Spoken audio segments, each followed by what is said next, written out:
apocalíptico, el proyecto de unir Europa fue siempre una ambición de los más grandes imperios que vivió la humanidad. El Imperio Romano, el Imperio de Carlomagno, el Imperio de Carlos V, emperador de Alemania y rey de España, el Imperio de Napoleón y, desgraciadamente, pues también el nazismo en la Segunda Guerra Mundial. Europa se ha confrontado así civilmente, hermano contra hermano, muchas veces.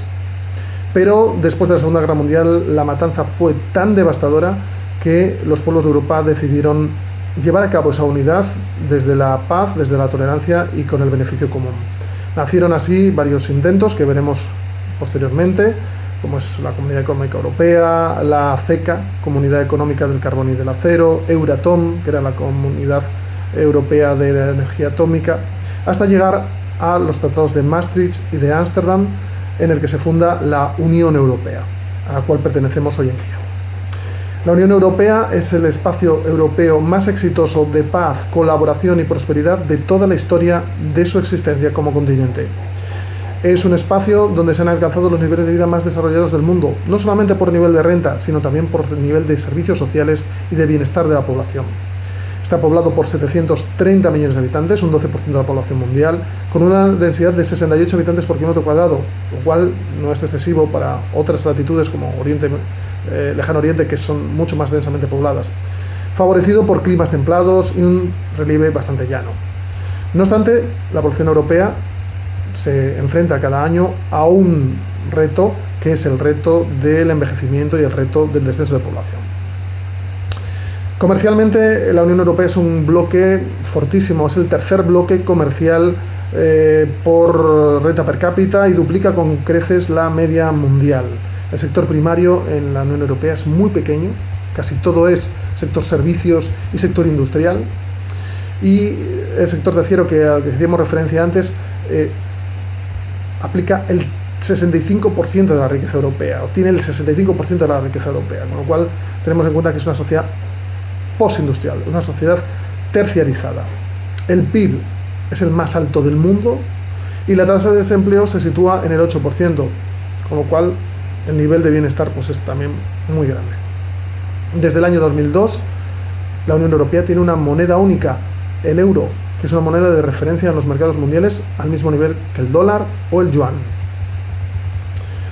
La Unión Europea nace después de varios intentos teóricos en el siglo XIX, con los Estados Unidos de Europa o con la República Europea de Mazzini.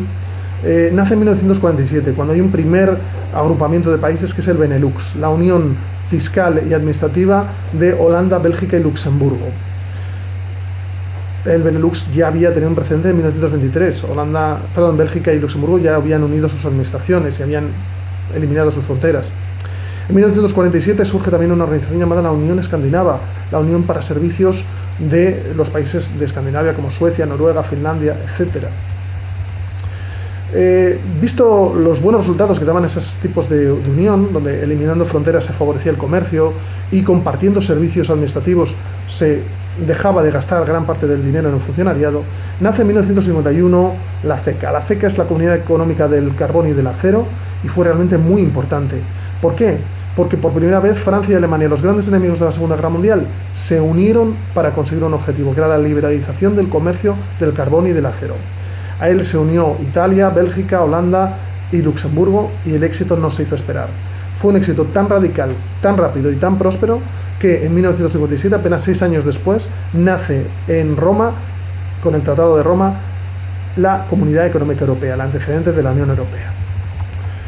El éxito de los países de la Comunidad Económica Europea fue muy grande. Su crecimiento duplicaba al del resto de los países de Europa. Así que en 1973 viene la primera ampliación. Es la Europa de los 9, en la que entran Irlanda, Dinamarca, Gran Bretaña, que recientemente a principios de este año se salió a través del Brexit, y Noruega. Pero Noruega sometió a referéndum su decisión de entrar en la Comunidad Económica Europea y se volvió a salir. Es decir, los políticos la metieron, la población la sacó. Nuevamente volvió a crecer la Unión Europea, es la Europa de los 10, en 1981, en la que entra Grecia. Grecia no cumplía ninguno de los parámetros para entrar en Europa, más allá del parámetro geográfico, pero era importante como símbolo, y Francia va a abanderar la entrada de Grecia en la Comunidad Económica Europea como símbolo de que la Comunidad Económica Europea quería tener a la fundadora de la idea de Europa.